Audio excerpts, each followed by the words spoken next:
Hi, Mary. You have to unmute. There you go. How are Okay. you? Great. How are you? Okay. How many people do we have? Two? So far,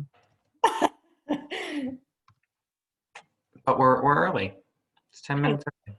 I know. And you have about 20 that signed up? Mm-hmm. That's not bad. No, and it's recording. We'll have the recording, Right. and we'll put the recording on our website. And I bet we'll have more views of it. Yeah. I mean, I thought it was a great program, but it's a beautiful day. And I think people are not going to stay home to watch that, you know? Yep. Just hope everything works. Yeah, I just resent the registration link to everybody who registered, so I'll be getting that right now. Mm-hmm. I mean, some of my friends are joining from Israel, from Venezuela. Nice. So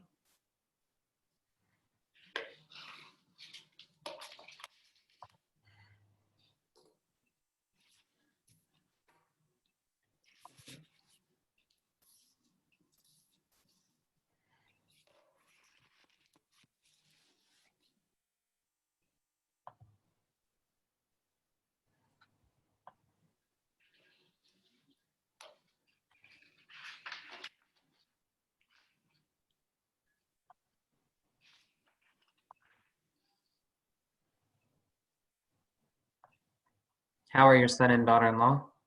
good. They are doing well. Jamie's, as your wife, you know, towards the end of the pregnancy, right? Mm-hmm. And feeling it. Yeah, sure. Yeah. So hopefully, I think the baby is due December 2nd. All right. That's pretty soon. When is your wife's baby due? December 18th. Okay. So we're very close. So it's a girl. So we'll see how we do the baby naming. Well, I think that'll be very fun. We can do it on Zoom. We can do it. We can wait until COVID's over and do it in person. Yeah. Yeah, whatever works for them. I have done several of these on Zoom now. I have I know how that goes. Oh, that's good.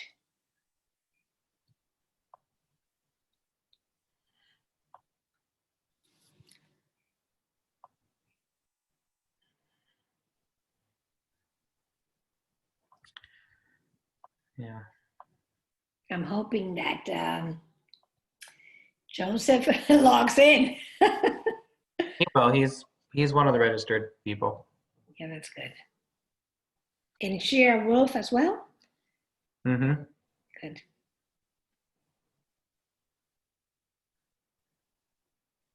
Oh, there's Shira. Sunny.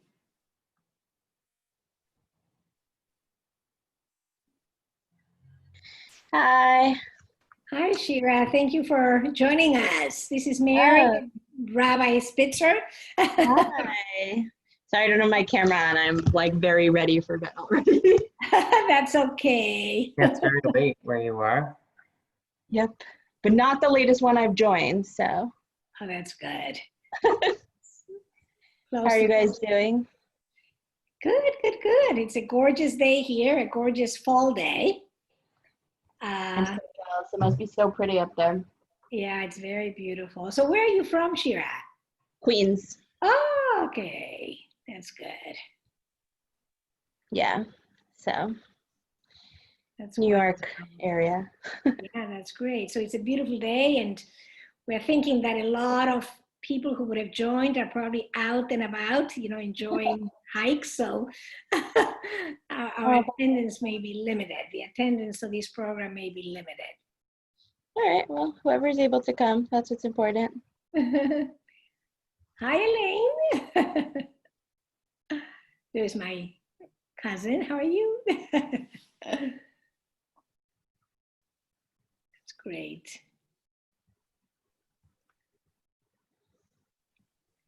So we're just waiting for more people to join in. Okay. Still early. Yeah.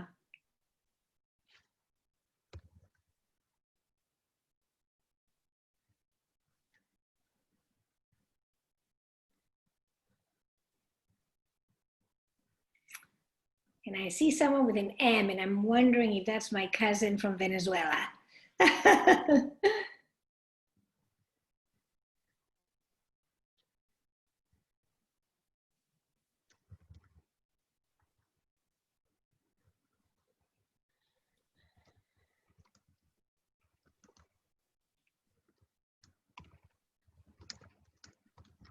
So we're waiting for the guest of honor, I guess.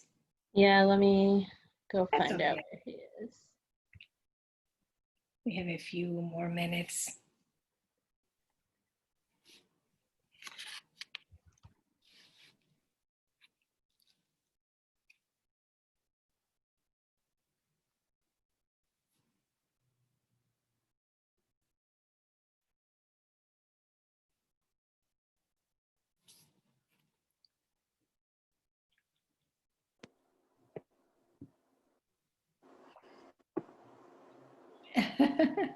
Hi, Marga. So nice to see you. So great seeing you. As I am setting up another Zoom for Rafael. They're having a discussion, very interesting, on the Angel of Budapest. Oh, okay, You know, here's our Rabbi Spitzer. So. Hello. So we have another one is going to listen to this. It's a forum about the Angel of Budapest. You know, Okay. this diplomat that saved a lot of Jews during the war in Budapest. Okay. There is a movie, The Angel of Budapest. Very, very interesting. So now there's also the forum, but I'm going to be here. Okay, so thanks, Marga. How are you, Joseph? How are you? Welcome. Oops, I cannot hear. Mute. You always got to be on mute once so that people can point it out. I'm well. Thank you so much for the opportunity, for all the organization. Very excited to be with all of you. This is wonderful. We hope that more people will join in. Rabbi Spitzer, you can see Rabbi Spitzer on the screen, right? I do. I see Rabbi Spitzer. And some friends. Margalit from Venezuela. I see Elaine. Hello, Elaine. Shira and I don't see Shira, but I know she's there. Yeah. Because she doesn't let me speak anywhere without her being online. She doesn't trust me. That's good. That's good. So I know it's around 10 o'clock in Israel, right? It is exactly 10 o'clock. Yep. Okay. I took a little bite to eat to make sure I'm fortified for our discussion. And after, I'll go to sleep. It's been a long day. Yeah, it's a beautiful fall day here in New York. So we are assuming that a lot of people are out and about and may not have joined our program because of it. It's a gorgeous fall And day. for those who join, those are the people I'll focus on. I focus on those who come and not those who don't. It's all good, really. I see a recording already. Where remind me that the shul is in it's connected in that's what I New thought. York. Okay, Yeah. that's a nice place to be. If I was there, I'd also be outdoors. It is a beautiful place, and we have our great Rabbi Spitzer, who is right there, as you can see him. Wonderful to have you join us. Thank you for the opportunity. I've been following Leket Israel for many, many years. Yeah, made lots of small personal donations. Thank you very much. I'm excited to be here. I recognize your name. It's nice to meet you in person. And once we do get started, how do you want to run? I'm going to make a brief introduction of who you are. And then I have several questions that I have prepared for you just to initiate the discussion. And I'm sure that Rabbi and all the attendees will follow up with other questions. So hopefully those questions will lead into the discussion. That's wonderful for me. I be very appreciative of questions as opposed to a sermon. I do a lot of sermons. They all sound the same. Maybe they accuse every rabbi of that. So except for you, Rabbi Spitzer. You know, my mother always says she knew my brother was going to be a rabbi when she heard him for the third time gave the same speech for Sheva Brachot. She just said, "Oh, now I know he's going to be a rabbi." So take it as you wish. And I'm going to rely on the rabbi to tell me he's our, great rabbi and a phenomenal tech person. So he's going to tell me when to start. We're very fortunate. 2 for the price of 1. Look at that. Exactly. That's fine. I'm, whenever you want let's to give get it 2 more minutes and we'll start at 3:05. Okay, no problem. No problem. We'll wait and see who else I'll joins. stretch a little bit. These Zooms are just. I prefer the Zoom to the. We had one a couple of weeks ago, maybe it's already 2 months ago, with a synagogue in LA, and it was a Facebook Live. Those are the words, you don't see anyone. It was just, it's really not enjoyable, and you don't hear. I get it when I'm speaking, people are on mute because or else it can become disturbing, but you need to see reactions. It's like everyone being in a mask. You just don't know who's, you don't know who's coming on, who's not. Yeah. That's great. So whenever you want to go, I'm more than happy. All right, go ahead, Mery. Okay, so welcome to Congregation Agudat Rahim, and thank you for joining us. On behalf of the congregation and the Adult Education Committee, Rabbi Rafi Spitzer and I, Mery Gross, are delighted to host this virtual conversation with Joshua Gitler, founder and CEO of Leket Israel, the National Food Bank. I know it's after 10 p.m. in Israel, so a special thank you to Shira Wolf and to you for agreeing to meet with us today at this time. Before we start, I would like to introduce our special guest. Joshua Gitler is a New York native and former New York City attorney and software businessman who made Aliyah in 2000. 3 years after making Aliyah, Joseph founded the nonprofit Table to Table, Israel's food rescue network, as a one-man volunteer operation to respond to the paradox of growing hunger and poverty in Israel and large-scale food waste in a modern society where a quarter of the population is living below the poverty line. Now known as Leket Israel, the National Food Bank, with affiliates in the US, Canada, the UK, and France, Leket has grown to become the largest food rescue and food resource organization in Israel, with nearly 100 employees, 12 delivery vehicles, and tens of thousands of volunteers. Today, Leket Israel rescues and redistributes annually 1.5 million food meals, over 1 million sandwiches to underprivileged school children, and 24 million pounds of produce and dairy products to 180 nonprofit organizations throughout Israel, reaching 140,000 plus needy Israelis weekly. Joseph was honored to receive the Presidential Award for Volunteerism from former President Peres and was elected to deliver a 2015 Eli Talk. He is the recipient of the 2014 Nefesh B'Nefesh Bonei Zion Prize, which formally recognizes the achievements of outstanding Anglo-Olim and their contributions to the State of Israel.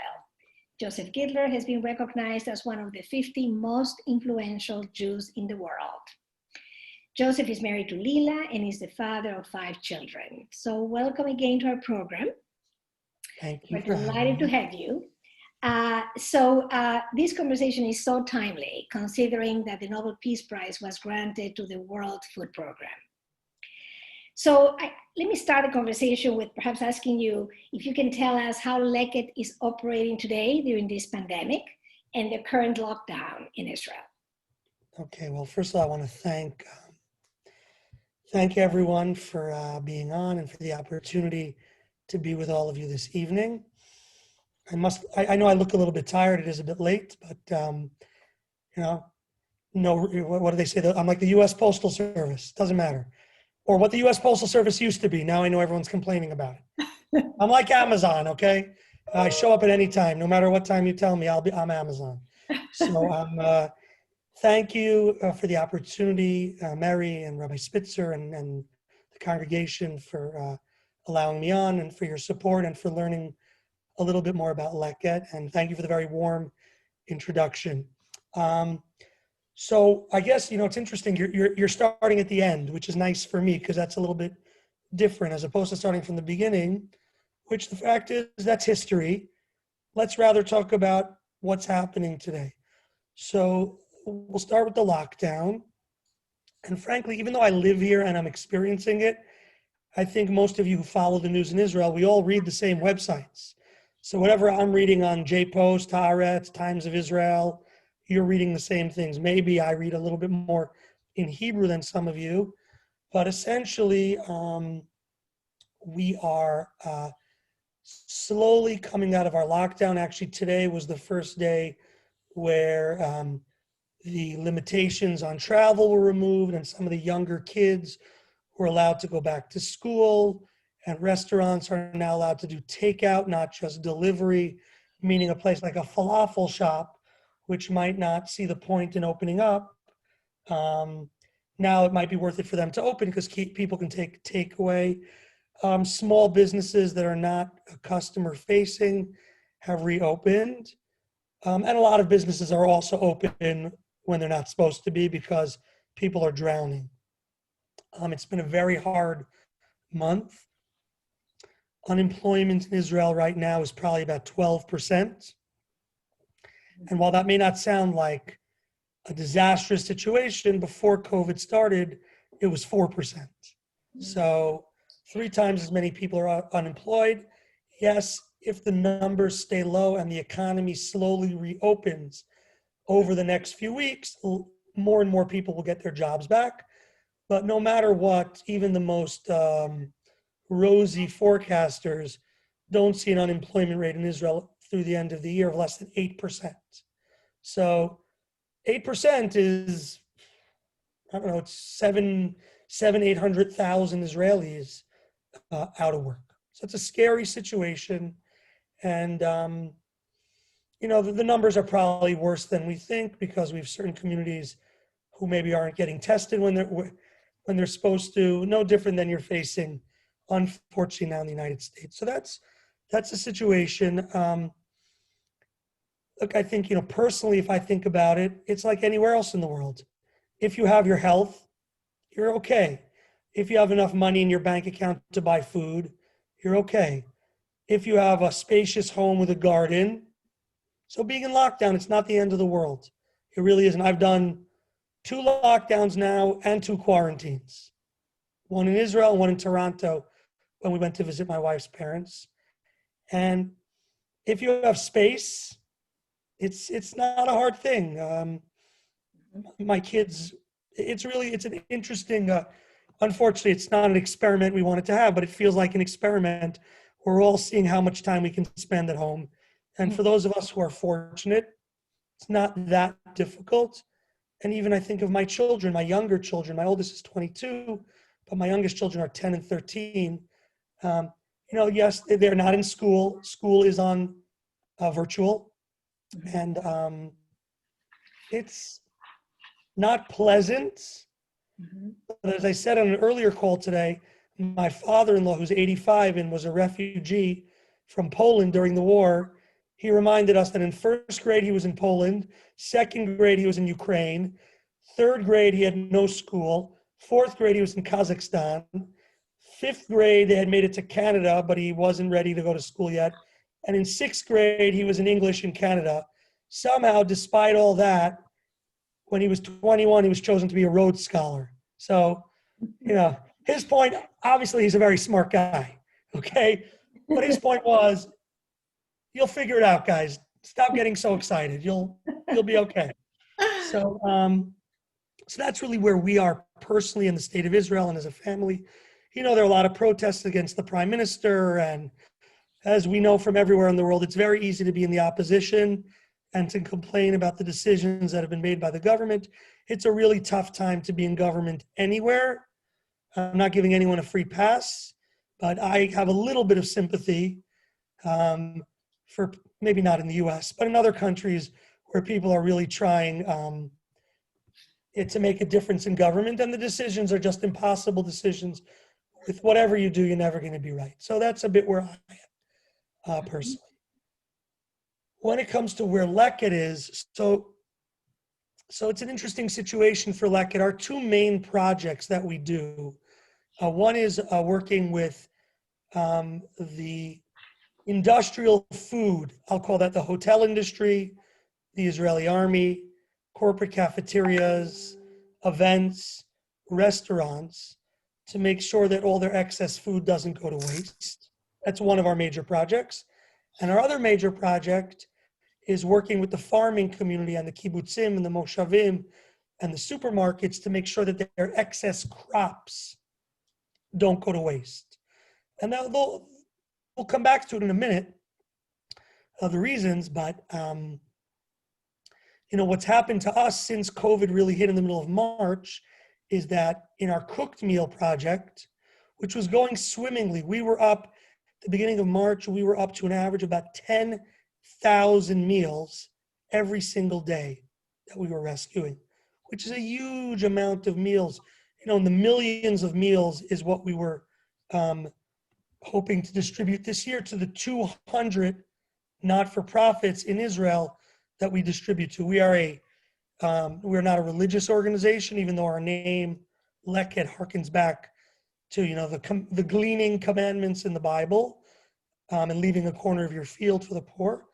But we picked that name because we wanted something that connects to our tradition, but it connects to the traditions of the Jewish people, Christian people, Muslim people as well in the Bible. And so Leket, just as an aside for a minute, but it's important, we work with all communities in Israel, Jewish and non-Jewish alike, Arab Muslims, Arab Christians, Bedouin, Druze, African refugees. We're a national-based organization and no different than a food bank that would be operating in New York that, of course, would work with all communities in your community, or in New York City, for those of you who are refugees from New York City. City Harvest, for example, that works with all populations, and it's not even something we would question. So what's happened to us is that in our cooked meal project, which really was going beautifully and we were running on all cylinders, the minute the first lockdown happened in the middle of March, we went from 10,000 meals a day to close to zero, because the hotels closed down, tourists stopped coming. Corporations closed down, workers working from home, no more corporate cafeterias, no more weddings, no more bar bat mitzvahs, no more corporate events.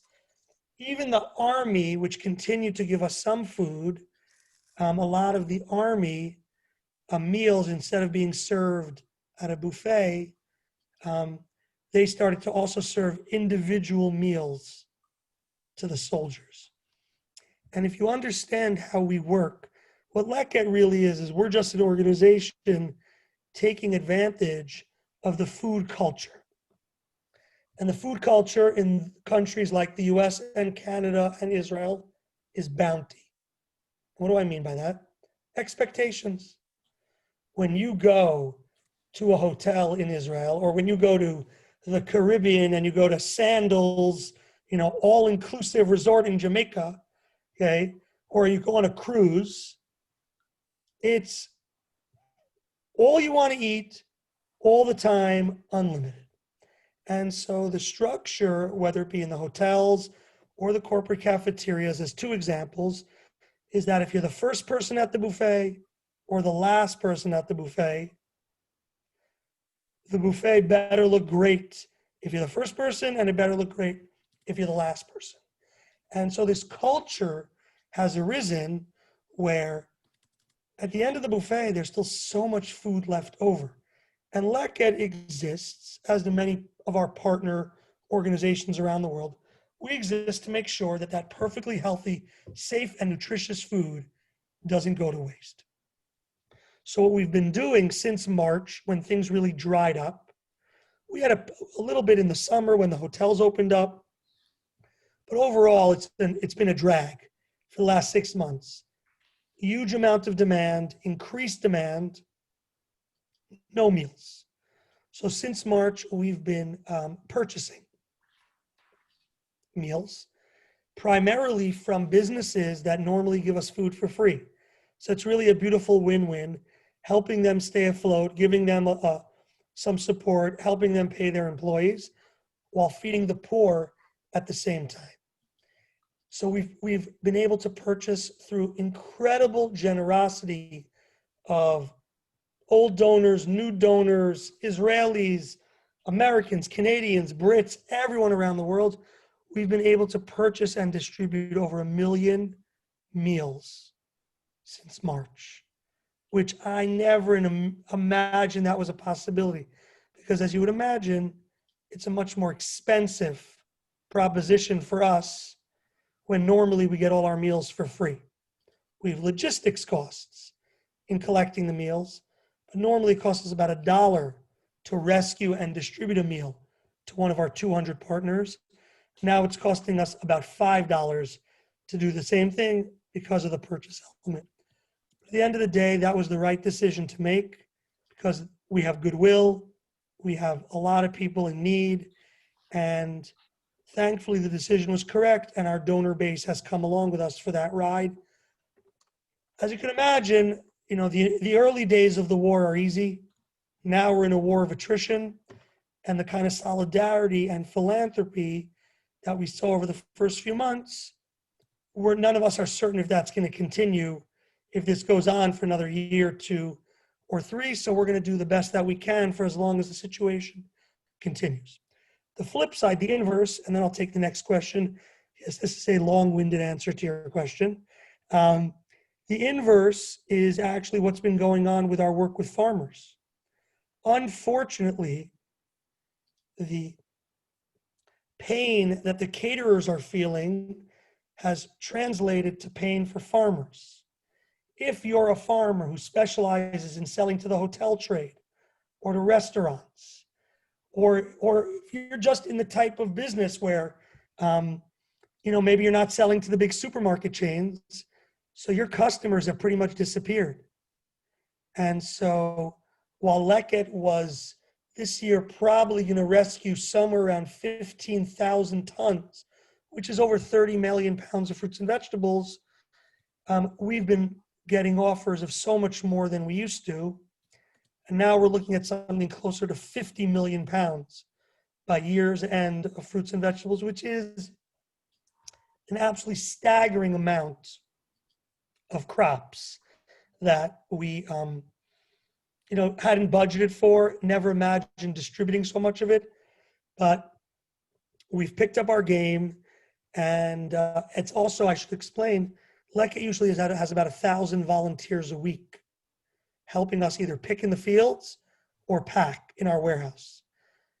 Because of Corona restrictions, safety restrictions, nervous volunteers, and of course, because the borders are closed and we get about half our volunteers from the Diaspora, we've had to add staff to pick up for all those beautiful volunteers that we're missing, which is really sad for us. We're so proud of the volunteerism that we've built.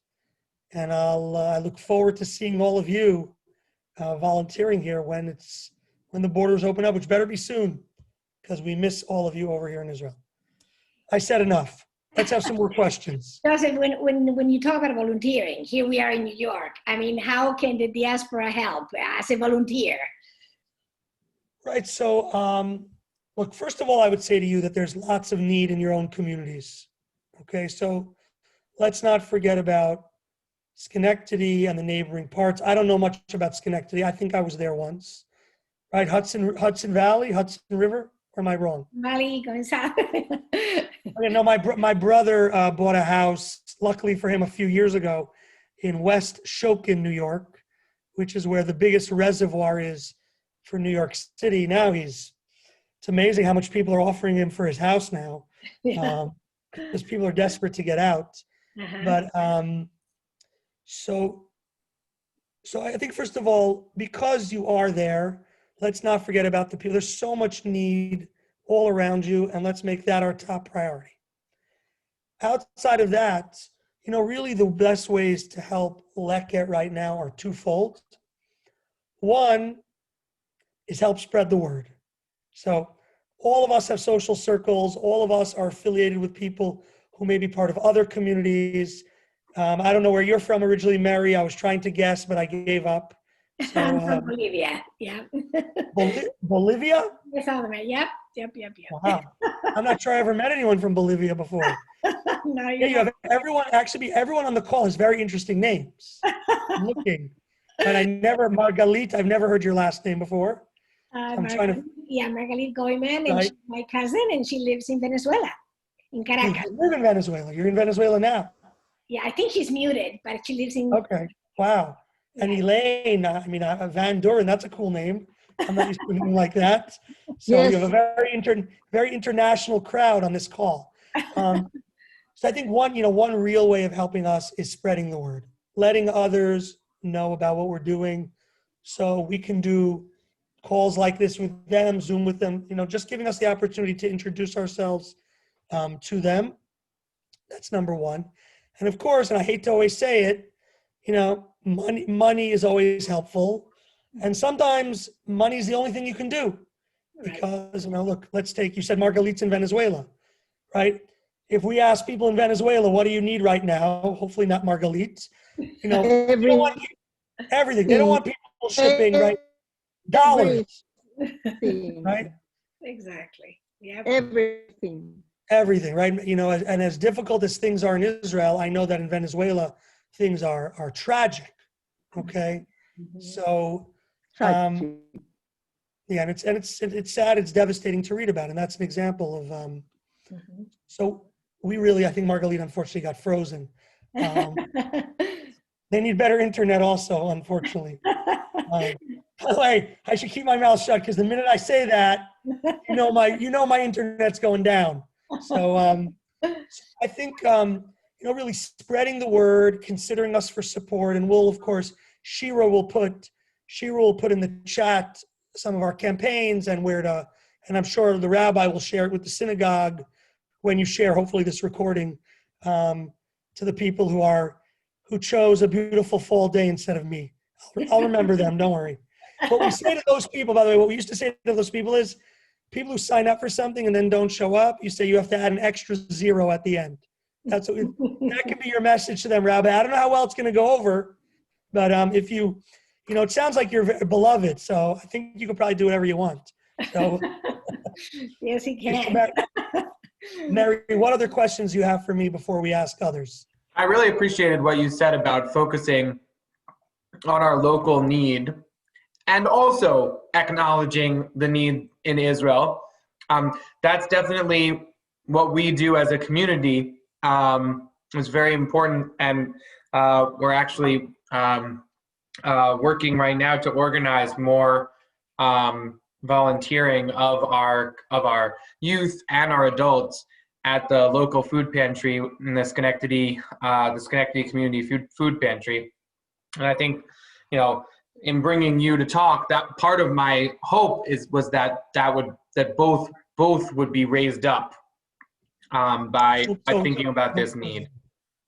I hope so. I'll also add, Rabbi, that one of the things we've done in other communities in the past, which has been, and I love it. I love when it happens because we've had communities that have said, okay, we're going to do a fundraising drive, but I say, just don't do it just for us. Say we're doing a fundraising drive for the local food bank and for Leket at the same time. That way people feel good about themselves, they're helping the local community, and they're helping Israel as well. So that's something also I was at, and that's another way to help, which can sometimes really galvanize a community because it takes care of, people say, why are you only helping Israel? What about the people here? And then the other people say, why are you helping here? What about Israel? So you get rid of all the complainers at the same time, which is, my younger brother is a shul rabbi, or was a shul rabbi, until he gave up. That's a piece of career advice. Never go to a synagogue that has never had a rabbi before. There's a reason for that. So this was a synagogue in Denver that's been around for decades, and they never had a rabbi before. So that was tough on him. One other question, by the way, I'll just tell you that Shira posted in the chat the link to our Rosh Hashanah campaign, which I would highly recommend after the call, besides going on there, is to watch, or we could even watch it now if we want. There's a great 2-minute video that really shows you a little bit of what the new need is. I don't know who the host is. Rabbi, if you want, that's just so we can take a break for 2 minutes, show this video, and then we can come back with some more questions. But this video, which is on the Rosh Hashanah website, will give you, I think, a really shocking view of the new poverty, maybe someplace where we wouldn't think about someone needing help, right? If we thought about— This one that says one, I just put in the YouTube link. oh, there's the YouTube link right there. Yep, I can see it. It's in the chat, Rabbi. yeah, got it. Right, 'cause I think while you're doing that, Rabbi, I think when we think about the need, we think about people in the hospitality industry, people cleaning offices that are closed, and then this is something that might not be the first thing we think about. So maybe we'll just take a quick peek at this video. Sure.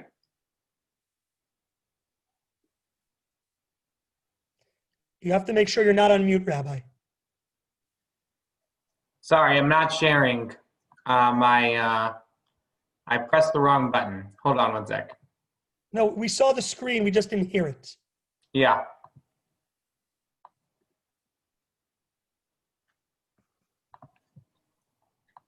אני בת 48, עליתי לארץ בשנת 97 ממולדובה, קישינב. אני התחלתי לעבוד כזמרת מקהלה באופרה הישראלית חדשה. עבדתי עד 12 למרץ 2020. היינו על הבמה בתקופה הזאת, מנכ"ל האופרה עלה על הבמה באותו יום ואמר שהוא קיבל הנחיות של משרד הבריאות. אסור להיות על הבמה שיש קרוב ל100 אנשים. פשוט אני הורדתי את התלבושת והלכתי הביתה.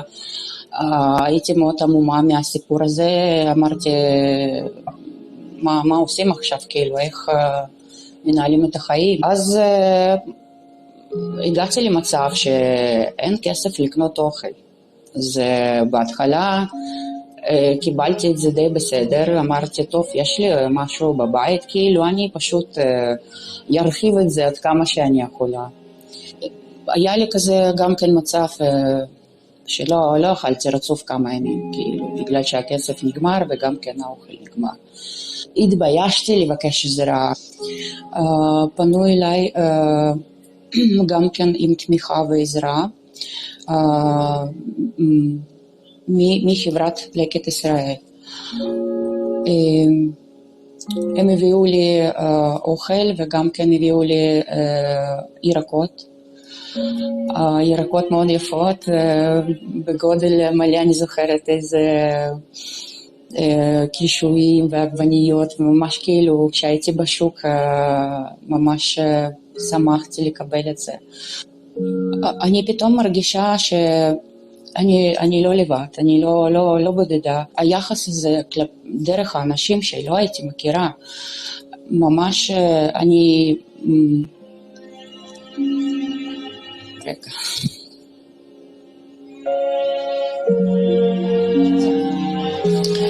זה בסדר. היחס של האנשים שפנו אליי ועזרו לי בכל דבר פשוט חימם לי את הלב. אני פשוט הרגשתי שאני לא בודדה ושאני, יש לי משפחה, שאני פשוט לא רואה אותם, אבל אני יודעת שהם קיימים. וזה,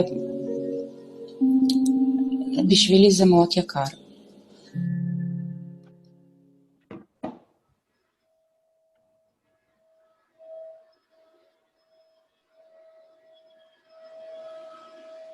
I think that's just, an example of the kind of need we're seeing in Israel. which again, culture's suffering tremendously. But it just might not be the first thing that we think about when we think about the kind of people who are struggling to survive these days. And I think in Israel, even in the best of circumstances, they're not talking about opening up any cultural events till January or February. And even then, it's a question mark whether people will be willing to come back and sit in an audience, indoors, certainly, maybe outdoors. So that's just an example. Other questions, please.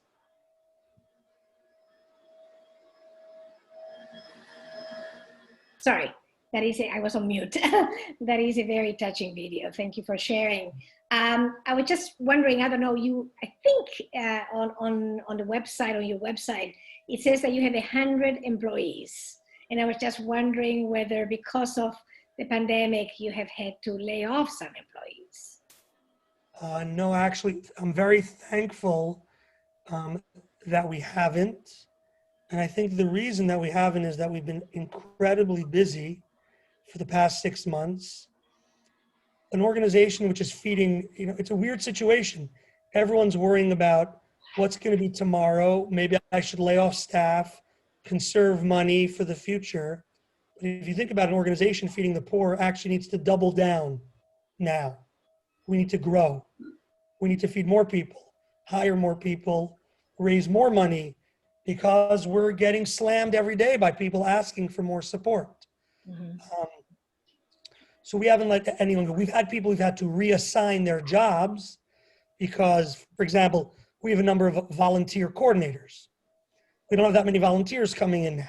Sure. And we've changed, but we've kept everyone busy. Some of the people, volunteer coordinators, we have people who deal with overseas volunteers, booking them, recruiting them. We found plenty of work for everyone to do.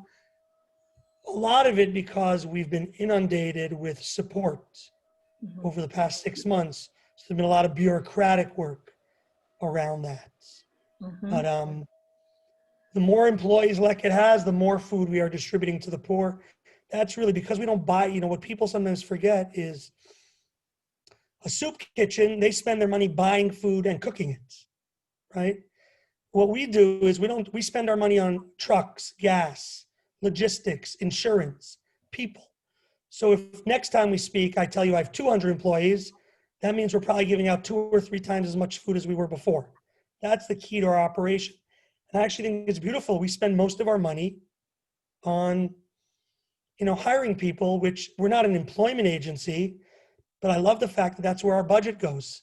It doesn't go on purchases, on goods, on items. It goes on, paying 100 plus Israelis a living wage, I'll say. No one's making, I wish they were, no one's making a lot of money.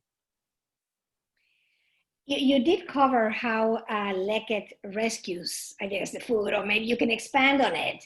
And how does it distribute, and how do you determine where the food is going and the communities that it's serving? I mean, the video that you just showed is one case during the pandemic of an opera singer, right, which is obviously a group that is being affected. All of musicians are being affected. But before the pandemic, how do you rescue and redistribute food, and how do you determine where it's going? Okay, so traditionally we work like most food banks in the United States, which means we're an umbrella organization. Our job is to locate and efficiently collect the excess food. And then our distribution is through existing agencies. Homeless shelters, battered women's shelters, soup kitchens, after-school clubs for kids, you name it. A mix of agencies from Eilat to Metula, meaning we cover the entire state of Israel, which it's a lot, it's big, but it's, Israel's the size of New Jersey.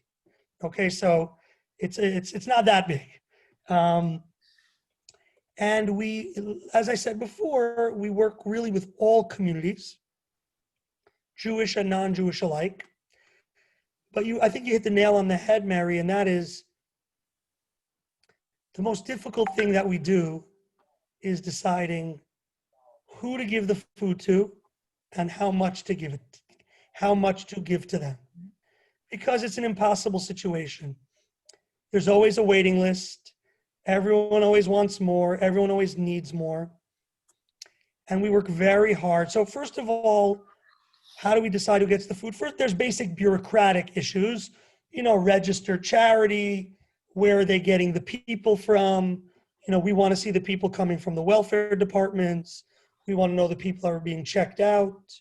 We're looking for agencies that hopefully do more than just feed people, right? So if we have to choose between a soup kitchen or an after-school club for kids, we'll probably go for an after-school club for kids because they're not only feeding, they're educating, okay? We deliver 95% of the food directly to the agencies. And the reason we do that is because we want them to focus on their work. And their work is not feeding people. Sometimes it is. But an after-school club for kids exists to educate, keep kids off the street, out of trouble. Food is a hook. Food is a belly filler. Food helps them with concentration, okay?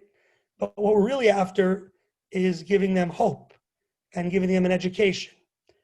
A battered women's shelter doesn't exist to feed the women and their kids. It exists to give them a safe place, to hopefully help them move on with their lives to somewhere better. Food it's part of a bigger picture.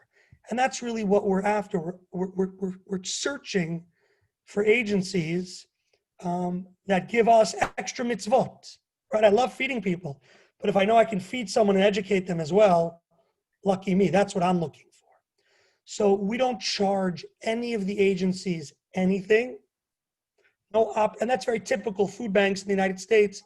They'll charge the agencies a handling fee, which helps them bring in revenue. It's totally reasonable. There's nothing wrong with it. But we made the decision 17 years ago when we started that we weren't going to charge any of the agencies, that we were going to deliver to their door so that they would focus on the job at hand and not worry how to pick up the food from us. And that's been a great part of our success. We also, and I'll finish the question with this, we also try very hard to support communities in line with poverty statistics as much as possible, meaning I could give 100% of our food very easily to the ultra-Orthodox, no problem, okay? I could give 100% of our food to the Ethiopian community. I could give 100% of our food to the Israeli Arab community. But we really try to make sure that all the communities are getting support. And that's also very important to a lot of our food donors. They tell us we want our food to go to all types of Israelis throughout the country. So our logistics costs are relatively high. Hello. Our logistics costs are relatively high because we make a point of delivering to the door of the agencies. The major change that's happened now during COVID is we're doing a lot more door-to-door deliveries to people, elderly specifically, who either can't leave their homes, shouldn't leave their homes, don't leave their homes. And so we are working with new partners, municipalities, our own staff, to deliver them meals to their homes as well, so that they're taken care of. We don't want anyone falling through the cracks. As a follow-up, do you work with nonprofit organizations that provide assistance to the Palestinians? So we only work with Israeli Arabs and Bedouins, Druze. We've tried a few times to work with we work in East Jerusalem also. Those are also, East Jerusalem are an Israeli citizen. I don't know the exact proper term, but they have Israeli identity cards. Interestingly, and I'm appreciative you asked the question, we've tried once or twice specifically to work with the Christian community in Bethlehem, which has been very hard hit. Christian communities throughout the Middle East have really suffered. Not in Israel proper, but in the Palestinian Authority, unfortunately. And it was like a Mossad operation, trying to get the food to them without the people who would get the food knowing that it came from Israelis. And in the end, they just were never comfortable with it, unfortunately. I wish it was different. I always say that my dream is to drive the first truck into Gaza. Okay? What do I mean when I say, some people don't like when I say that, but I don't really care.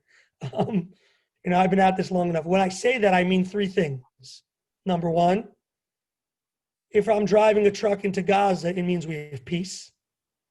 Number two, if I'm driving a truck into Gaza, it means that we've taken care of the poverty issue in Israel, which would be incredible. And number three, it means I have a truck driver's license, which would be pretty cool also.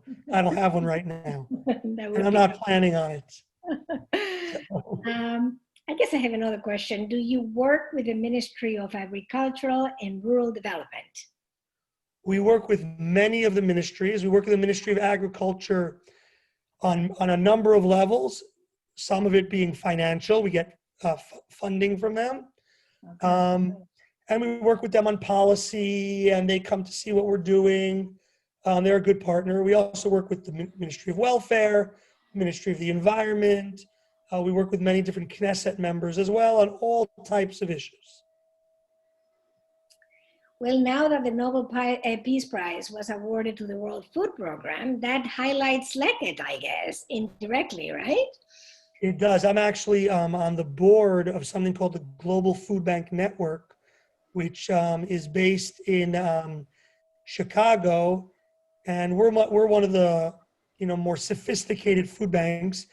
Most of the work that we do is in poorer South American countries, Southeast Asian countries, Sub-Saharan Africa. And, an award like that gives a big boost to everyone in this field. And I actually was supposed to be in March. I was supposed to be in the end of March. I was supposed to be in Mexico City for the Global Food Bank board meeting. And then we were supposed to go to Guatemala, and both those got canceled, obviously. I was very much looking forward to visiting two countries that I hadn't been in yet. Mm-hmm. But those countries are having if I could leave you with one message, is there's a lot of poverty in Israel, but it's still far better to be a poor Israeli than it is to be poor in almost any other country in the world. Maybe a little better in America or Canada or the UK, Norway, I don't know, but Israel, to be a poor person here, there's tremendous volunteerism. We're the Jewish people. We take care of our own. There are a lot of needs, but we get the job done.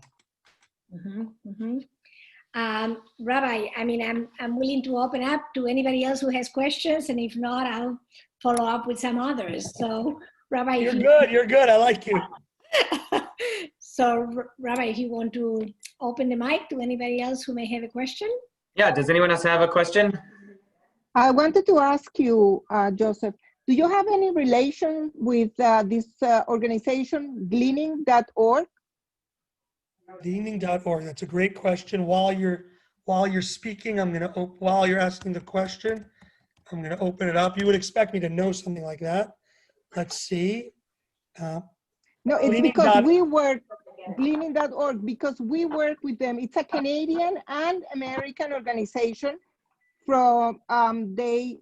We try to get from them dehydrated soups. Okay. I can't find the websites. It comes up as not a web. GLE. Gleaning, like your name, but in English. Gleaning.org. Yeah. Okay. I don't know them actually. I'm going to check it out. Oh. It's like one of those. It's like when my wife tells me you don't know what's going on in your own business. So there we go. No. It's because I work in an organization here also, and we get dehydrated soups from them. because here the situation, I mean, I was so happy to hear that you can choose not only to feed people, but to give them something else. Here the situation is so terrible that what we need is food. Yeah, So no, we really work in that sense. But you are totally right. I mean, it's a much better way to be a poor people in Israel than any place in the world. As a matter of fact, I have a son in Israel. I was supposed to be there in May because I got a new grandchild, but I'm still in Venezuela.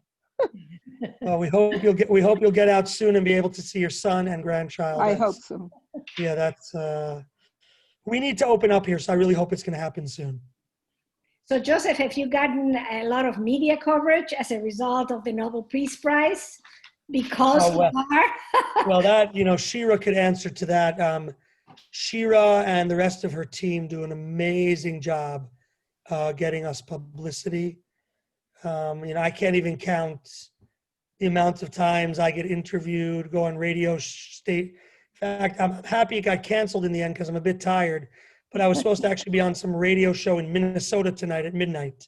Oh, Thankfully, they remember there's an election coming up and they want to speak to some congressman. And they dumped me, which is just fine. I think that's the only thing on the people's minds in the United States right now anyway. yeah. So, we get a lot of media coverage. We're very lucky. We're very popular. We're well known. I'm frank with all of you. We're not a desperate organization. We're just, and it's not me. I don't run the day to day. We're a well-run, well-oiled machine, but we can do a lot more. And that's really that becomes the question sometimes, and a challenge for some organizations. We're not desperate, but we know how to get the job done, and so that's why people are helping us. And that's and we can do a lot more. We need to do a lot more. Here, Shira also posted a link to Leket in the media. So anyone who wants to see all the different types of articles in the chat, see the type of articles that we're getting. I'm even going to click on that, Shira. That sounds great. So I'm curious to know in what way your Jewish identity informs your work. So, look, personally, I would say for me, it's intertwined completely. I grew up, from, for sure, first grade, maybe before that, going to, modern Orthodox Jewish day schools. So, like everyone on this call, it's, whether we liked it or not, this, charity, helping thy brother and sister was just beaten into us from a young age. I'm saying it, beaten is not the right word, but it's part and parcel of who we are. I think for me, a little bit was the opportunity. Meaning, this was not my grand plan when I made Aliyah, okay, that I was gonna, I grew up in a nice family. We gave charity, we volunteered here and there, but we weren't, one of these do-gooder families handing out turkeys on Thanksgiving, et cetera, et cetera. But for me personally, this has overtaken my world, not just Leket, just the whole inyan of charity and tikkun olam, that it's all that I do now. And I'm very lucky. So for me, it's really one and the same. But that's because very much for me, I'm not working in the business world anymore. I'm not working as a lawyer. I spend my time either on Leket or on dozens of other charities where I work as an advisor or a donor, or, and that's just, and I'm extremely thankful for, what God has allowed me to do. Within the organization itself, I think Leket is a business. It's a not-for-profit business. I don't think our CEO, I don't think he thinks about it in Jewish terms at all. He's not on this call. He might say differently. He's a secular Israeli who is absolutely thrilled. He says the best job he's ever had. he actually took the job thinking, I'll do this for a few months. This was over 10 years ago. He only told me this after a few years. Took the job thinking it's just a way station. He had just come back from the States and he just needed something to do. And he loves his job. And, you know, most of our senior staff are not religious people in any way. And, you know, secular Israelis are very different. Like, you know, a lot of them don't even know much about Judaism. And so, you know, I don't know how much their Judaism informs what they do, but they're committed and they love their job, and, you know, helping people in the state of Israel, which they love and care for, is what drives them. And that's good enough for me. So, Joseph, let me, at the beginning of our conversation, you said you're starting at the end. So let me start at the beginning. You were a New York City attorney and working as a businessman as well in New York City. And how did you transition into Leket? I have a daughter who is an attorney and she would love to transition into something else. Yeah. So, I know that I'm lucky that I don't, and I'm sure there's either anyone who's on this call either is a lawyer, has a child who's a lawyer, a brother, sister, mother, father, cousin, spouse. And if you don't, I know someone's lying. Okay. It's impossible. Okay. So, and we have the same disease in Israel also, way too many lawyers. Look, I think for me, part of it was Zionism. You know, being in Israel, I know if I'd stayed in the States, I would not be where I am today. You know, would I have dropped everything and gone down to New Orleans to help in Hurricane Katrina? Maybe I would have gone to help, but after I was done helping, I would have gone back to my regular life. So I think part of it is being in Israel and the dream we've had to be here. That's definitely informed this change in my life. Some of it was happenstance. You know, I got hit by a whole bunch of requests for support at a time where the Intifada was raging and where Israelis were talking about the working poor, and there was no tourism in the early 2000s. And after September 11th, Israeli high tech really struggled. So that was a little bit of happenstance. And I'm also lucky. A little bit was opportunity that I had and have the ability to say, and this is probably the key thing, because there are lots of people out there who would love to do what I'm doing. They just can't.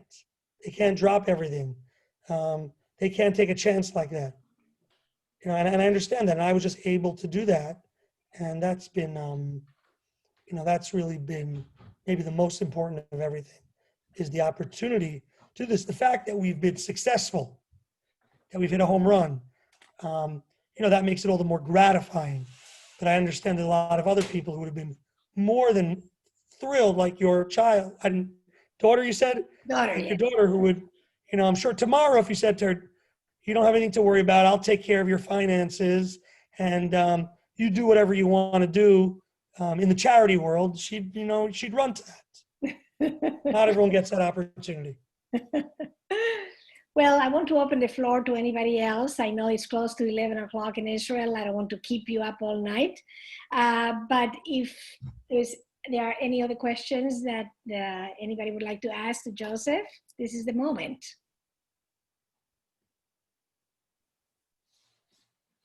Rabbi? Well, Mery, I'll say you are a great, you should have, you probably would have done a better job in the presidential debate than whoever, Chris Matthews, whoever it was. You're an excellent moderator, and I'm very appreciative of that. It's nice for me, who does a lot of these, to be able to answer questions as opposed to just, you know, talking ad nauseum.